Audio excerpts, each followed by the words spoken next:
रंजन जी, अगर इस चरण में यानी दूसरे चरण में बात करें तो कई दिग्गज हैं, कई मंत्री भी हैं, कई बड़े स्टार चेहरे हैं, उनकी प्रतिष्ठा दांव पर लगी है। तो दूसरे चरण में अगर आप देखें तो कौन कौन से वैसे चेहरे हैं जो जिन पर सबकी नजरें टिकी होंगी? देखिए, दूसरे चरण में कई बड़े फेस हैं। पहले चरण में भी कई बड़े फेस थे, लेकिन दूसरे चरण में भी कई बड़े फेस हैं। जो एक महत्वपूर्ण चीज है वो ये है कि दूसरे चरण में 9 मंत्रियों की किस्मत दांव पर लगी हुई है। एक चीज तो ये दिखती है। इसके अलावा जो 5 पार्टियां हैं उसमें से 5 के प्रदेश अध्यक्ष जो है उनकी किस्मत भी जो है वो दांव पर लगी हुई है। अगर आप देखिए तो जो कुटुंबा की हम बात करें तो राजेश राम वहां से चुनाव लड़ रहे हैं, कांग्रेस के प्रदेश अध्यक्ष है, और उनकी किस्मत का फैसला जो है 11 तारीख को मतदाता अपने वोट के जरिए करने जा रहे हैं।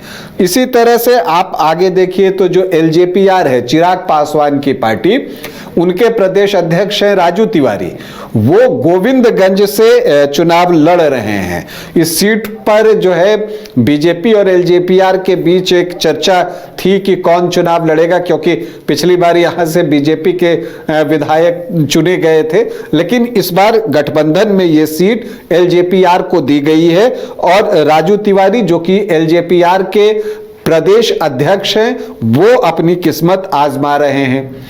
इसी तरह से अगर आप टिकारी सीट की बात कीजिए तो वहां से हम सेकुलर, जो जीतन राम मांझी की पार्टी है हम सेकुलर, उसके प्रदेश अध्यक्ष हैं अनिल कुमार, वो वहां से चुनाव लड़ रहे हैं टिकारी में और एक बार फिर से जीत के लिए जोर लगा रहे हैं। अब अपने इरादे में कामयाब होते हैं, जनता का प्यार मिलता है नहीं मिलता ये तो खैर चुनाव परिणाम आएगा तब पता चलेगा। इसी तरह से जो बाल गोविंद बिंद हैं, ये वीआईपी पार्टी के प्रदेश अध्यक्ष हैं और वो जो है चैनपुर से चुनाव लड़ रहे हैं और चैनपुर से ही जमा खान भी चुनाव लड़ते हैं। तो चैनपुर वो विधानसभा क्षेत्र है जहां मंत्री वर्सेस प्रदेश अध्यक्ष वीआईपी जो है मुकाबला होता हुआ हमको दिखेगा, ये दिखता है। और फिर जो एआईएमआईएम है, असदुद्दीन ओवैसी की पार्टी, उनके जो सूबे के सदर हैं अख्तरुल ईमान, वो भी जो है दूसरे फेज में चुनाव लड़ेंगे। आमौर से वो चुनाव लड़ रहे हैं, एक कड़ा मुकाबला वहां भी है, ट्रायंगुलर फाइट बनती हुई दिख रही है। तो वहां अमौर से जो है अख्तरुल ईमान चुनाव लड़ेंगे। जिन 9 मंत्रियों की हम बात कर रहे हैं जिनकी की किस्मत दांव पर लगी हुई है, उसमें अगर आप देखें तो आपको विजेंद्र प्रसाद यादव सुपौल से चुनाव लड़ रहे हैं, ऊर्जा मंत्री हैं और पिछले कई बार से वो सुपौल से चुनाव जीतते रह रहे हैं। तो विजेंद्र प्रसाद यादव जो है वो चुनाव लड़ेंगे।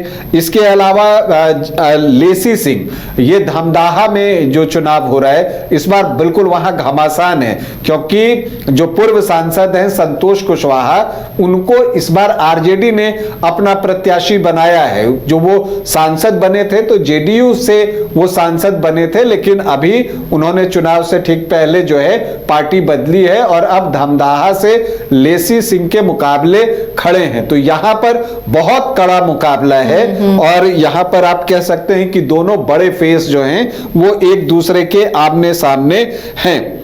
और छातापुर से जो है वो नीरज सिंह बबलू चुनावी मैदान में होंगे, वो भी एक और जीत जो है चाहते हैं, जीत का चौका लगाने की उनकी ख्वाहिश है, लेकिन वहां पर जो है महागठबंधन भी पूरी ताकत से लड़ रहा है और उसमें किसको कामयाबी मिलती है ये चुनाव परिणाम के दिन पता चलेगा।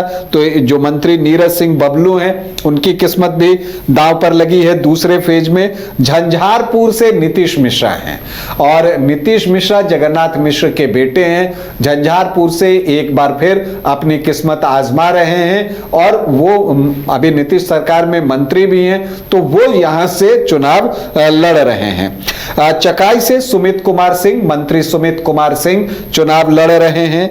तो अमरपुर से जयंत राज हैं, वो चुनाव लड़ रहे हैं। बेतिया से आप देखें तो जो पूर्व उप मुख्यमंत्री थी जब महागठबंधन की सरकार बनने से पहले, जब पहली बार 2020 में सरकार बनी थी एनडीए के चुनाव के बाद, तो उस समय रेणु देवी उप मुख्यमंत्री चुनी गई थी। तो उनकी किस्मत का फैसला भी 11 नवंबर को होने जा रहा है। वो बेतिया से चुनाव लड़ रही हैं। और अगर हम चंपारण की ही बात करें तो कृष्णनंदन पासवान जो हैं वो हरसिद्धि से चुनाव लड़ रहे हैं। मंत्री कृष्णनंदन पासवान और मंत्री जमा खान जो हैं वो चैनपुर से चुनाव लड़ रहे हैं। जैसा हमने थोड़ी देर पहले इस बारे में बातचीत भी की कि बाल गोविंद बिंद जो हैं उनके खिलाफ होंगे वीआईपी के प्रदेश अध्यक्ष, तो इनके बीच मुकाबला होगा। और बड़े नामों की चर्चा कीजिए तो पूर्व उप मुख्यमंत्री जैसे रेणु देवी तो लड़ ही रही हैं, तो दोनों पूर्व उप मुख्यमंत्री इस फेज में चुनाव लड़ रहे हैं। तारकिशोर प्रसाद कटिहार से जो है चुनाव लड़ रहे हैं, वहां भी दंगल घमासान है। वहां पर जो है तारकिशोर प्रसाद आपको चुनाव लड़ते हुए नजर आएंगे। पूर्व विधानसभा अध्यक्ष उदय नारायण चौधरी भी चुनाव लड़ रहे हैं और वो सिकंदरा से चुनाव लड़ रहे हैं। वहां से प्रफुल्ल मांझी हम सेकुलर के प्रत्याशी हैं, अभी सिटिंग विधायक हैं, तो उनके खिलाफ जो है उदय नारायण चौधरी को आरजेडी ने उतारा है, वो सिकंदरा से चुनाव लड़ रहे हैं।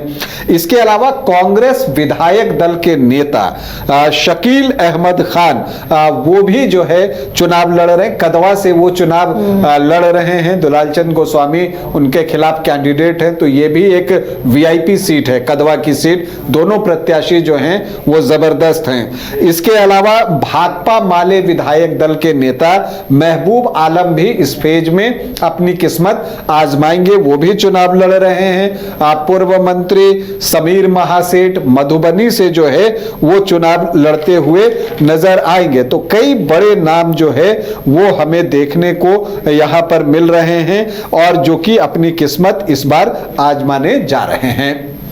तो ये थे बड़े चेहरे, बड़े नाम जो दूसरे चरण में अपनी किस्मत आजमाएंगे। जनता के हाथ में अब वो कुंजी होगी जिस पर वो मुहर लगाएगी, वही जीत का परचम लहराएगा। तो बहुत दिलचस्प मुकाबला होने जा रहा है दूसरे चरण में।